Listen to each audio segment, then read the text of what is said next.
ओम श्री गणेशाय नम नमस्कार बंधुगण आपण मानकु आम यूट्यूब चैनल को बहुत बहुत स्वागत। जदि विशेष भाव में आम एठी कहिबा कि ए भिडियो रे आम विशेष रूप से आपण मानकु कहिबु आगामी ए 3 दिनर समय अवधि रे आपणक जीवन रे पूरा चार चांद लागिबाकु जाउछि। आपणक पई जदि विशेष भाव में कहिबु किपरि ए समय रहिबो केउ सब जिनिस रे आपणक विशेष रूप से फायदा मिलिबो केउ सबु जिनिसरे आपनको सावधानता रखिबाकु पड़िबो आपणकर लव लाइफ क्यारियर किपरि रहिबो बिजनेस व्यापार किपरि रहिबो एवं स्वास्थ्यर किछि महत्वपूर्ण इनफॉरमेशन मध्ये आमे आपण माननकु भिडियो रे देबु। आ भिडियो शेष रे आमे किछि उपाय विषय रे मध्ये कहिबु जहा द्वारा आपण ए समय अवधि को आहुरी अधिक भल और मंगलदायक करि परिबे। आगो को वीडियो आरंभ करबा पूर्वरु आमर आपनकु रिक्वेस्ट कि जदि आपण हमर ए चैनल नुआ आछंती चैनल को सब्सक्राइब करंतु सांगरे नोटिफिकेशन बेल को मध्य ऑन करि दियंतु जहा द्वारा समय समय रे सह नुआ नुआ वीडियो रो नोटिफिकेशन आपण माननकु सर्वप्रथमे पहुंची जिवो। तो आसंतु जानिबा किपरि रहिबो आपणक पई विशेष भाबरे ए 3 दिनर स्थिति। जदि विशेष भाव में कहबा कि सबुठारु प्रथमे कि कौन आपणक पई ए दिन रे विशेष रूप से पॉजिटिव रहिबा पई जाउछि। जदि आमे विशेष भाव में कहबा जदि आपण व्यवसाय करूछंती किंबा जदि आपण चाकरी कोठी करूछंती तो निवेश पई मध्य आपणको भल अवसर प्राप्त होई जिवो। यह आपणकर आर्थिक निवेश पई बहुत ही भल रहिबो जहा द्वारा आपणको आर्थिक लाभ प्राप्त हेबार बहुत भल अवसर प्राप्त मध्य होई जिवो। भाग्य भल साथ देव काम कार्य रे भल सफलता मध्य आपणको प्राप्त होई जिवो। ता सहित चल अचल संपत्ति दृष्टि निवेश करिबा आपणक पई विशेष रूप से बहुत ही भल साब्यस्त हेबो। सेथिपई समय आउ परिस्थिति को देखि निवेशर मध्य अवसर बा तलासी आपण नहीं जातु जहा द्वारा आपणको सफलता निहाती प्राप्त हेबो। आउ आर्थिक स्थिति मध्य आपणकर काफी मजबूत होई जिवो।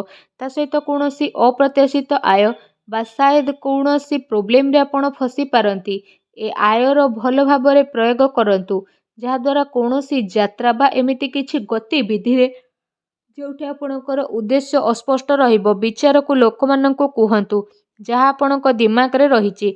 सेथिपई जरूर भाव में रिसर्च करंतु निज आखपाखर लोकंक सह मिसंतु निजर वरिष्ठों को प्रभावित करने पाई शब्दर निपुणतार प्रयोग मध्य करंतु निजर क्यारियर को बढ़ेबा आउ किछि पैसा भरा योजना बा रणनीति बनैबा पाई यह गोटे शानदार समय रहिबो। आपणकर साथी एवं सहयोगी एबे आपणकर स्थिति को जानिबे रचनात्मक कार्य प्रति मध्य आपणकर विशेष रूप से रुचि बढ़िबो। ए अवसर अवश्य लाभ उठांतु नुआ भाव में काम करिबार मौका को हाथ जीवाकू दियंतु नहीं। निजर रचनात्मकता द्वारा निजर घर को खूबसूरत बनै पारिबे। निजर कार्य क्षमतार अन्य को आपण विशेष भाव में प्रभावित करिबे। कार्य क्षेत्र में लाभर विशेष जोग रही आकस्मिक धन लाभ मध्य समय आपनको विशेष रूप से होई पारे। आसंतु जानिबा आपनको पई कोन नेगेटिव रहिबो।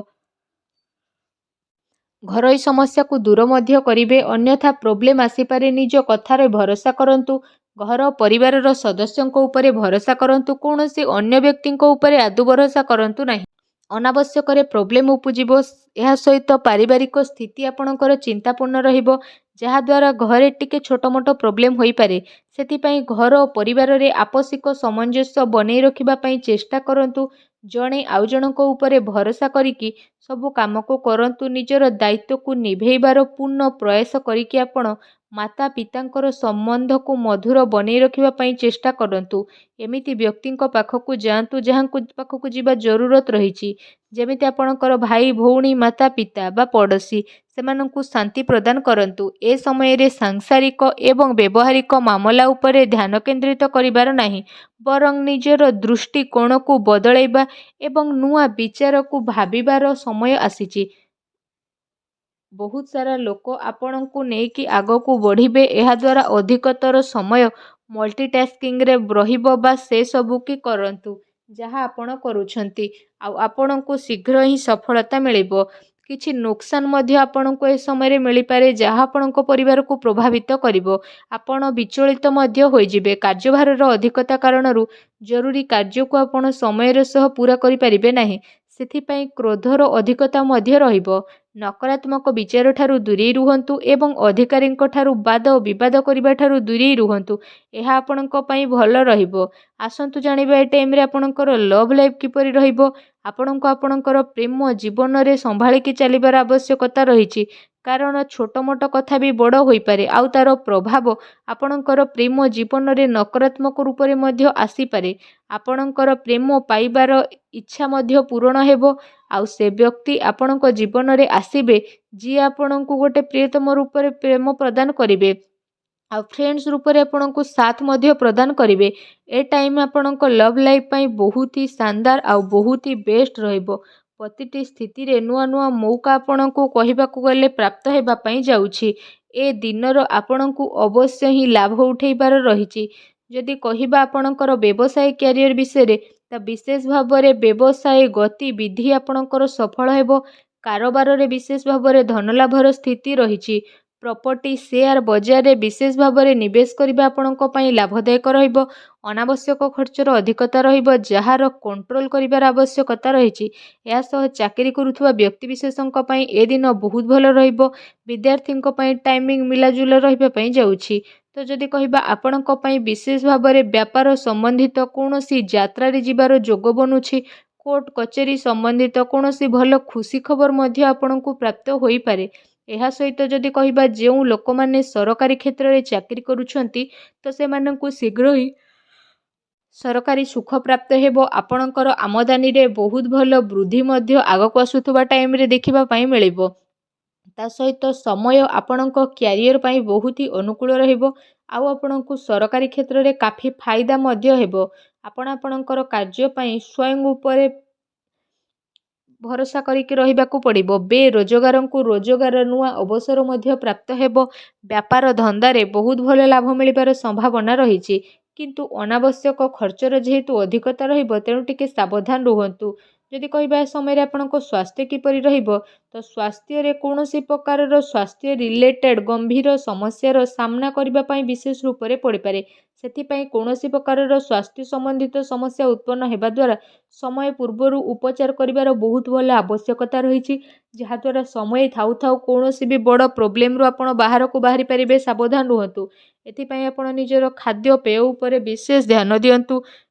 ତା ସହିତ ନିଜ ସ୍ୱାସ୍ଥ୍ୟକୁ ଆହୁରି ଅଧିକ ଭଲ ରଖିବା ପାଇଁ ଆପଣ ପ୍ରତ୍ୟେକ ଦିନ ଯୋଗ କରନ୍ତୁ, ବ୍ୟାୟାମ କରନ୍ତୁ ଏବଂ ସୁସ୍ଥ ରୁହନ୍ତୁ।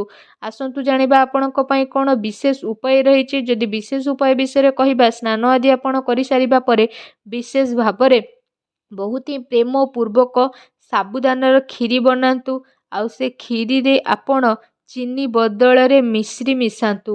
ଯେବେ ଏ କ୍ଷୀରିଟି ପ୍ରସ୍ତୁତ ହୋଇଯିବ ସେଥିରେ ଆପଣ ଅଳ୍ପ ଟିକେ କେଶର ପକାନ୍ତୁ ଆଉ ତାପରେ ଆପଣ ସେ କ୍ଷୀରିଟିକୁ ନେଇ ସବୁଠାରୁ ପ୍ରଥମେ ମା ଲକ୍ଷ୍ମୀଙ୍କୁ ଭୋଗ ଲଗାନ୍ତୁ।